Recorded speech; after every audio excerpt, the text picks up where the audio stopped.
Hello friends, welcome to study कर। मैं हूं आपका दोस्त प्रभाकर। आज के इस लेक्चर में हम डिस्कस करेंगे 5 जुलाई 2023 के मोस्ट इंपॉर्टेंट करंट अफेयर्स के क्वेश्चन। तो आप इस पूरे लेक्चर को बहुत ही ध्यान से लास्ट तक जरूर देखिएगा। पहला क्वेश्चन है, कोल इंडिया के नए चेयरमैन और एमडी का पद किसने संभाला है? आंसर हो जाएगा इसका पीएम प्रसाद ने। किसने दोस्तों? पीएम प्रसाद ने। तो अगर हम यहाँ पर ऑप्शन की बात करें तो तुषार मेहता जो है वो भारत के सॉलिसिटर जनरल बने हैं। ब्रजेंद्र नवनीत WTO में भारत के स्थायी प्रतिनिधि हैं और कमल किशोर चटिवाल जो हैं वो इंद्रप्रस्थ गैस लिमिटेड के नए एमडी बने हैं। दोस्तों, पीएम प्रसाद का जो कार्यकाल है वो 2025 तक रहेगा और उन्होंने कोल इंडिया लिमिटेड में प्रमोद अग्रवाल का स्थान लिया है। बात करें अगर हम कोल इंडिया लिमिटेड की तो इसकी स्थापना 1975 में हुई थी। हेडक्वार्टर इसका कोलकाता पश्चिम बंगाल में है और यह विश्व का सबसे बड़ा सरकारी स्वामित्व वाला कोयला उत्पादक है। यानी दोस्तों, कोल इंडिया लिमिटेड का काम है कोयले का उत्पादन करना भारत में। कोयले की बात आई है तो कोयला कितने प्रकार का होता है? तो दोस्तों, कोयला 4 प्रकार का होता है। सबसे बेहतर प्रकार का जो कोयला होता है वो होता है एंथ्रेसाइट। इसमें कार्बन की मात्रा 94 से 98% तक होती है। फिर दूसरा प्रकार का जो कोयला होता है वो होता है बिटुमिनस। इसमें कार्बन की मात्रा 78 से 86% तक होती है। तीसरे प्रकार का कोयला होता है लिग्नाइट। इसमें कार्बन की मात्रा 28 से 30% तक होती है। और जो पीट कोयला होता है ये सबसे घटिया प्रकार का कोयला होता है और इसमें कार्बन की मात्रा 27% से भी कम होती है। कोयले को जीवाश्म ईंधन कहा जाता है। अगर हम कोयले के भंडार की बात करें तो भारत में कोयले के जो भंडार हैं वो झारखंड, ओडिशा, छत्तीसगढ़, पश्चिम बंगाल, मध्य प्रदेश, तेलंगाना और महाराष्ट्र में है। दोस्तों, दुनिया में कोयले का सबसे अधिक उत्पादन करने वाला देश कौन है? चाइना है। फिर उसके बाद भारत है। आप इस पूरे लेक्चर को बहुत ही ध्यान से लास्ट तक जरूर देखिएगा। लास्ट में आपसे एक क्वेश्चन पूछा जाएगा जिसका आंसर आपको कमेंट बॉक्स में देना है। चैनल पर अगर आप पहली बार आए हैं तो सब्सक्राइब जरूर कर लें, बेल आइकन भी दबा लें जिससे आपको समय पर सबसे पहले नोटिफिकेशन मिल सकेगा। पीडीएफ अगर आपको डाउनलोड करना है तो पीडीएफ मिल जाएगा हमारे टेलीग्राम चैनल पर। टेलीग्राम पर जाइए, स्टडी कर ऑफिशियल आप सर्च करेंगे तो आपको चैनल मिल जाएगा। चैनल को ज्वाइन करेंगे तो पीडीएफ मिल जाएगा। इसके अलावा जो पीडीएफ है वो हमारे ऐप पर भी उपलब्ध है। ऐप को भी डाउनलोड कर लें, लिंक डिस्क्रिप्शन बॉक्स में दिया गया है। दोस्तों, अगर आपको ये लेक्चर पसंद आता है तो आप इसे लाइक करें, शेयर भी करें सभी दोस्तों को सभी सोशल मीडिया प्लेटफॉर्म पर। नेक्स्ट क्वेश्चन है, अंतरराष्ट्रीय छात्रावास मधुमास का उद्घाटन कहाँ किया गया है? आंसर हो जाएगा नई दिल्ली में। तो दोस्तों, अभी नई दिल्ली में एक इंटरनेशनल हॉस्टल जिसका नाम है मधुमास, तो उसका इनॉग्रेशन किया गया है। अगर हम ऑप्शन की बात करें तो बेंगलुरु में भारत का पहला 3D प्रिंटेड डाकघर खुलने वाला है। चेन्नई जो है महिलाओं को रोजगार देने के मामले में पहले स्थान पर है और भोपाल संयुक्त राष्ट्र के सतत विकास लक्ष्यों के स्थानीयकरण को अपनाने वाला भारत का पहला शहर है। दोस्तों, मधुमास अंतर्राष्ट्रीय छात्रावास के बारे में बात करें तो इसका इनॉग्रेशन यानी उद्घाटन किया है भारत के कृषि मंत्री नरेंद्र सिंह तोमर ने और इस हॉस्टल में 504 छात्र रह सकते हैं। और यह जो हॉस्टल बनाया गया है ये ICAR और IARI में स्थापित किया गया है। दोस्तों, ये जो दोनों संस्थाएं हैं ये कृषि से संबंधित संस्थाएं हैं और इन्हीं के छात्रों के लिए ये इंटरनेशनल हॉस्टल बनाया गया है। दोस्तों, भारतीय कृषि अनुसंधान संस्थान यानी IARI की बात करें तो इसका गठन हुआ था 1 अप्रैल 1905 को। इसके वर्तमान में निदेशक हैं अशोक कुमार सिंह और इसका काम है कृषि अनुसंधान शिक्षा का विस्तार करना, यानी कि कृषि से रिलेटेड जो एजुकेशन है उसका विस्तार करना और कृषि से रिलेटेड अनुसंधान करना। दोस्तों, 2022-23 में स्थापित किए गए कुछ प्रमुख पार्क डिस्कस करते हैं जो कि आपके एग्जाम के पॉइंट ऑफ व्यू से बहुत इंपॉर्टेंट हैं। जैसे अंतरराष्ट्रीय मल्टी मॉडल लॉजिस्टिक पार्क खोला गया है जोगी घोपा असम में। G20 पार्क कहाँ स्थापित किया गया है? नई दिल्ली में। शिव सृष्टि पार्क कहाँ स्थापित किया गया है? अंबेगांव पुणे में। अनुभूति समावेशी पार्क या दिव्यांग पार्क कहाँ स्थापित किया गया है? नागपुर में। पहला आर्टिफिशियल इंटेलिजेंस और रोबोटिक टेक्नोलॉजी पार्क कहाँ स्थापित किया गया है? बेंगलुरु में। चाय पार्क कहाँ स्थापित किया गया है? असम में। फायर पार्क कहाँ स्थापित किया गया है? भुवनेश्वर, ओडिशा में। और इलेक्ट्रॉनिक पार्क कहाँ स्थापित किया गया है? उत्तर प्रदेश में। तो ये हैं 2022-23 में स्थापित प्रमुख पार्क। नेक्स्ट क्वेश्चन है, किसकी अध्यक्षता में एससीओ का वर्चुअल समिट आयोजित किया गया है? तो अभी नरेंद्र मोदी जी की अध्यक्षता में एससीओ का वर्चुअल समिट आयोजित किया गया है। दोस्तों ऑप्शन की बात करें तो शी जिनपिंग जो हैं वो चाइना के राष्ट्रपति हैं, शहबाज शरीफ पाकिस्तान के प्रधानमंत्री हैं और व्लादिमीर पुतिन कौन है? रसिया के राष्ट्रपति हैं। अब हम बात करते हैं एससीओ समिट की। तो 4 जुलाई को पीएम मोदी की अध्यक्षता में संघाई कोऑपरेशन ऑर्गेनाइजेशन यानी एससीओ का वर्चुअल समिट आयोजित किया गया था। तो इसमें पाकिस्तान के प्रधानमंत्री, चाइना के राष्ट्रपति और व्लादिमीर पुतिन ने हिस्सा लिया था और अन्य भी नेता इसमें शामिल हुए थे। और पीएम मोदी ने एक महत्वपूर्ण घोषणा की है कि अब एससीओ में ईरान भी शामिल हो गया है। देखिए, ईरान को शामिल करने की जो प्रक्रिया है वो 2021 से शुरू की गई थी और अब फाइनली जो है एससीओ में शामिल हो गया है ईरान, यानी नया सदस्य कौन बना है एससीओ का? ईरान बना है। इसके अलावा इस समिट में पीएम मोदी ने कहा है कि कुछ देश आतंकवादियों को पनाह देते हैं जो कि क्षेत्रीय शांति के लिए बड़ा खतरा है। बात करते हैं संघाई कोऑपरेशन ऑर्गेनाइजेशन की यानी एससीओ की। तो इसकी स्थापना 15 जून 2001 को की गई थी और 2023 में इसकी अध्यक्षता कौन कर रहा है? भारत कर रहा है। इसका मुख्यालय कहाँ है? बीजिंग, चाइना में है। दोस्तों इसके सदस्य कितने हो गए हैं अब? तो इसके 9 सदस्य हो गए हैं। कौन कौन से हैं? Russia, China, Kazakhstan, Tajikistan, Kyrgyzstan, Uzbekistan, Bharat, Pakistan और ईरान। एक पॉइंट और याद रखिएगा कि साल 2017 में भारत और पाकिस्तान इस एससीओ में शामिल हुए थे। दोस्तों एससीओ के ऑब्जर्वर सदस्य कौन कौन हैं जो कि ऑब्जर्व करते हैं इस ऑर्गेनाइजेशन को? अफगानिस्तान, बेलारूस और मंगोलिया। दोस्तों एससीओ एक पॉलिटिकल, इकोनॉमिकल और सिक्योरिटी ऑर्गेनाइजेशन है। नेक्स्ट क्वेश्चन है, मैलोरका चैंपियनशिप में भारत के यूकी भांवरी ने किसके साथ अपना पहला एटीपी युगल का खिताब जीता है? तो दोस्तों भारत के टेनिस प्लेयर हैं यूकी भांवरी। तो उन्होंने लॉयड हैरिस के साथ मिलकर के अपना पहला एटीपी युगल का खिताब जीता है। दोस्तों लॉयड हैरिस की बात करें तो यह साउथ अफ्रीका के टेनिस खिलाड़ी हैं।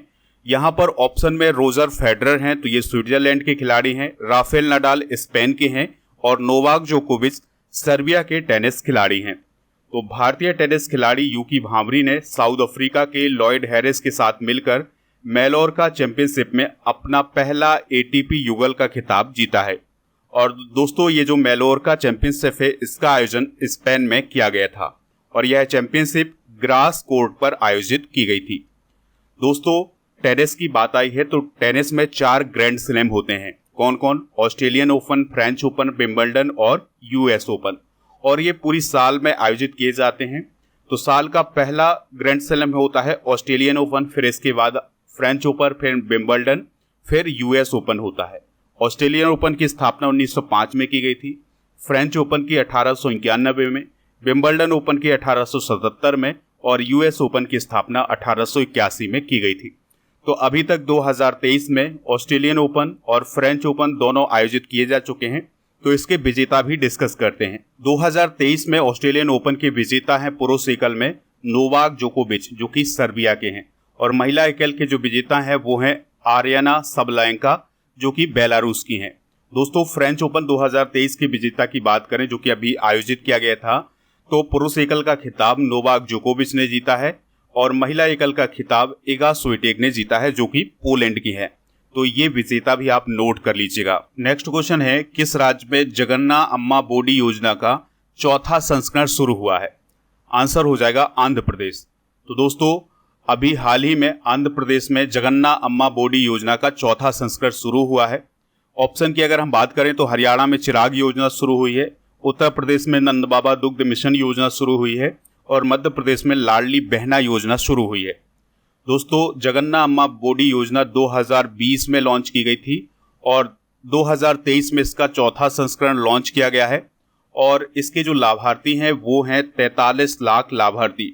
तो इन लाभार्थियों के बैंक खातों में 6,393 करोड़ की आर्थिक सहायता जमा की जाएगी।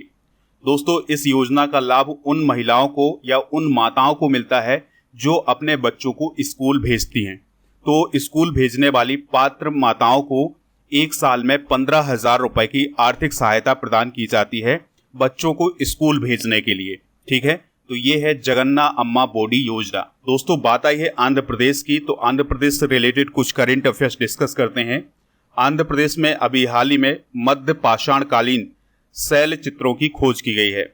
आंध्र प्रदेश के chief minister YS Jagan Mohan Reddy ने श्रीकाकुलम जिले में मुलापेटा ग्रीनफील्ड पोर्ट के निर्माण की शुरुआत की है और अभी हाल ही में एडीआर की रिपोर्ट जारी की गई थी, तो उसके अनुसार आंध्र प्रदेश के जो चीफ मिनिस्टर हैं वाईएस जगन मोहन रेड्डी, तो वो भारत के सबसे अमीर मुख्यमंत्री हैं। बात करें अगर हम आंध्र प्रदेश की, तो इसकी स्थापना 1 नवंबर 1956 को हुई थी। कैपिटल इसकी अमरावती है। हालांकि जो वाईएस जगन मोहन रेड्डी हैं उनके द्वारा ये कहा गया है कि आंध्र प्रदेश की कैपिटल विशाखापत्तनम होगी, लेकिन अभी ऑफिशियल जो डाटा है वो यही बता रहा है कि आंध्र प्रदेश की जो कैपिटल है वो अमरावती है। राज्यपाल कौन है? अभी हाल ही में बदले गए हैं, एस अब्दुल नजीर हैं। मुख्यमंत्री कौन है? जगन मोहन रेड्डी हैं। विधानसभा सीटें कितनी हैं? यहाँ पर 175 हैं। राज्यसभा सीटें 11 हैं और लोकसभा सीटें 25 हैं। आंध्र प्रदेश के जो पड़ोसी राज्य हैं वो कौन कौन से हैं? उड़ीसा, छत्तीसगढ़, तेलंगाना, कर्नाटक और तमिलनाडु। नेक्स्ट क्वेश्चन है, संसदीय स्थायी समिति ने सभी हितधारकों से किस मुद्दे पर विचार मांगे हैं? आंसर हो जाएगा यूसीसी यानी यूनिफॉर्म सिविल कोड पर अपने विचार मांगे हैं। तो कार्मिक लोक शिकायत कानून और न्याय पर संसदीय स्थायी समिति ने समान नागरिक संहिता यानी यूसीसी पर सुशील मोदी की अध्यक्षता में एक बैठक की है और इस बैठक में सभी हितधारकों से यूसीसी पर विचार मांगे गए हैं। दोस्तों केंद्र सरकार संसद में आने वाले मानसून सत्र के दौरान यूसीसी को लागू करने पर एक विधेयक पेश कर सकती है, यानी आने वाले समय में भारत में यूसीसी विधेयक जो है वो पेश हो सकता है संसद में। दोस्तों अब हम समझते हैं कि ये समान नागरिक संहिता क्या है यानी यूसीसी क्या है। तो देखिए अभी हमारे भारत में बहुत सारे धर्म हैं और उनके अपने अपने व्यक्तिगत नियम भी हैं। ठीक है, विवाह को लेकर अलग नियम है, तलाक को लेकर अलग नियम है, विरासत को लेकर अलग अलग नियम है। लेकिन जब यूसीसी लागू हो जाएगा तो इन सभी धर्मों के लिए एक जैसे कानून हो जाएंगे। तो भारतीय संविधान के अनुच्छेद 44 में भी कहा गया है कि राज्य अपने नागरिकों के लिए समान नागरिक संहिता सुनिश्चित करने का प्रयास करेगा। दोस्तों हिंदू, मुस्लिम, ईसाई और सिखों के अपने अपने अलग व्यक्तिगत कानून हैं और यूसीसी लागू होने के बाद ये कानून जो हैं वो लागू नहीं होंगे, बल्कि एक जो कानून बनेगा वो कानून सभी पर लागू होगा। समान नागरिक संहिता का उद्देश्य है महिलाओं और धार्मिक अल्पसंख्यकों सहित कमजोर वर्गों की रक्षा करना। लेकिन यूसीसी का विरोध भी किया जा रहा है और तर्क दिया जा रहा है कि यूसीसी देश के सांस्कृतिक ताने बाने को कमजोर कर सकता है और धार्मिक स्वतंत्रता को प्रतिबंधित करेगा, तो इसलिए इसका विरोध भी हो रहा है। तो दोस्तों सभी के अपने अपने तर्क हैं, लेकिन सरकार जो है आने वाले समय में यूसीसी को लागू भी कर सकती है। अगला क्वेश्चन है, श्रावणी मेले का आयोजन किस राज्य में किया जा रहा है? तो इसका आयोजन झारखंड में किया जा रहा है। कहाँ दोस्तों? झारखंड में। तो झारखंड का जो देवघर है वहां पर स्थित है बाबा बैजनाथ। तो बाबा बैजनाथ मंदिर में आषाढ़ पूर्णिमा के अवसर पर पूजा अर्चना करके इस श्रावणी मेले का उद्घाटन किया गया है और श्रावणी मेला 2 महीने तक चलने वाला है। इसका आयोजन 3 जुलाई से 7 सितंबर तक किया जाएगा। दोस्तों बाबा बैजनाथ मंदिर की बात करें तो यह देश के 12 ज्योतिर्लिंगों में से एक है। झारखंड की बात कर लेते हैं तो झारखंड की स्थापना 15 नवंबर सन 2000 को की गई थी और झारखंड किस राज्य से अलग हुआ था? तो यह बिहार से अलग हुआ था। वर्तमान मुख्यमंत्री कौन है? हेमंत सोरेन है। राज्यपाल कौन है? सीपी राधाकृष्णन है। विधानसभा सीटें यहाँ पर 81 हैं और राज्यसभा सीटें 6 हैं। लोकसभा सीटें यहाँ पर 14 हैं। और दोस्तों बेतला राष्ट्रीय उद्यान झारखंड में है और हुंडरू जलप्रपात और जोना जलप्रपात कहाँ है? झारखंड में है। झारखंड के हम पड़ोसी राज्य भी देख लेते हैं कौन कौन से हैं।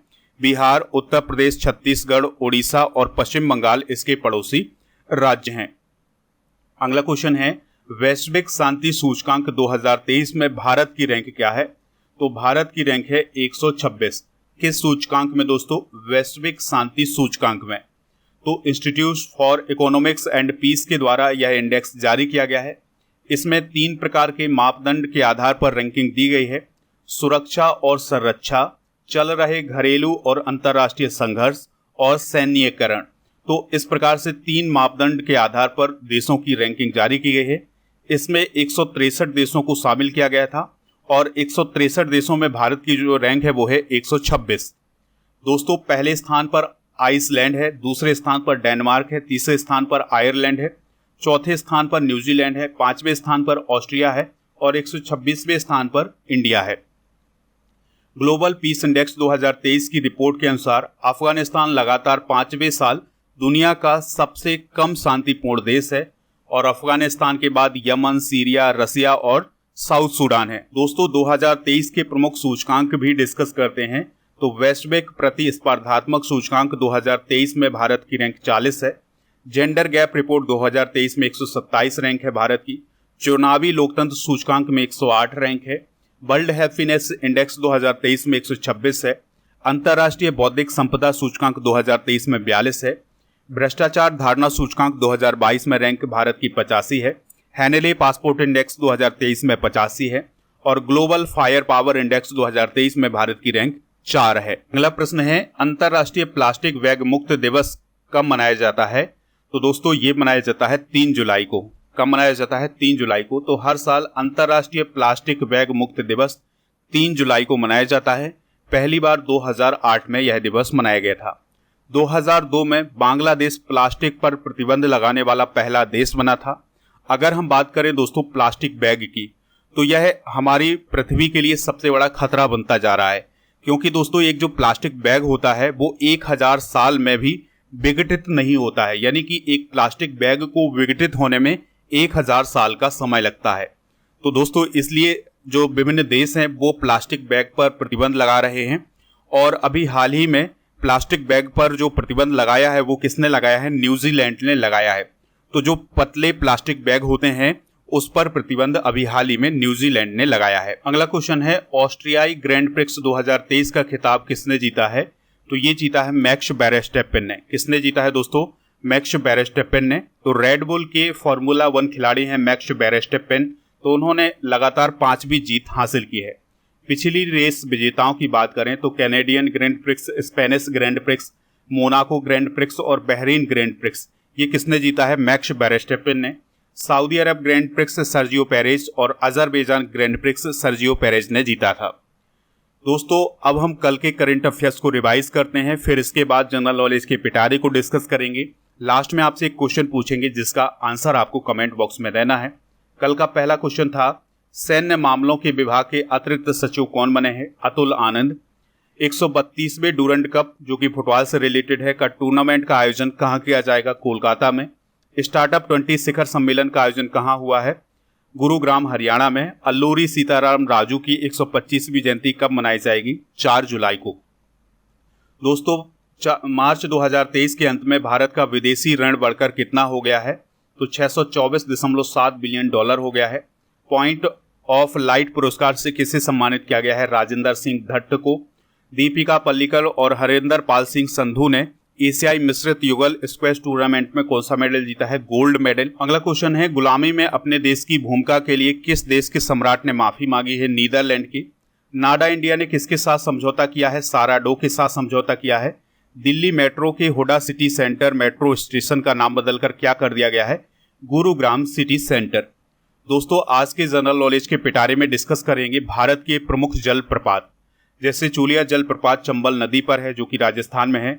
जोग या गर सोपा जलप्रपात शरावती नदी पर है जो कि कर्नाटक में है। शिव समुद्रम फॉल कावेरी नदी पर है, ये कर्नाटक में है। गोकाक जलप्रपात घटप्रभा नदी पर है, कर्नाटक में है। और मेके दातु जलप्रपात कावेरी नदी पर कर्नाटक में है। और पायकरा जलप्रपात पायकरा नदी पर है, तमिलनाडु में है। होगे नक्कल जलप्रपात कावेरी नदी पर है जो कि तमिलनाडु में है। और वट्टपराई जलप्रपात जो है वो पडियार नदी पर है जो कि तमिलनाडु में है। तो ये है भारत के प्रमुख जलप्रपात। कल के करंट अफेयर्स में जो क्वेश्चन पूछा गया था उसका आंसर था कोलकाता। तो लगभग सभी लोगों ने इसका आंसर कोलकाता दिया है और कुछ लोगों ने दोस्तों बहुत ही बेहतरीन तरीके से अन्य जानकारी भी बताई है। तो आपसे जो क्वेश्चन पूछा जाए उसका आंसर आप कमेंट बॉक्स में जरूर दीजिएगा। आज का क्वेश्चन है, किसकी अध्यक्षता में एससीओ का वर्चुअल समिट आयोजित हुआ है? जो भी इसका राइट आंसर हो कमेंट बॉक्स में जरूर बताइएगा। हमें इंतजार रहेगा आपके आंसर का। जय हिंद, वंदे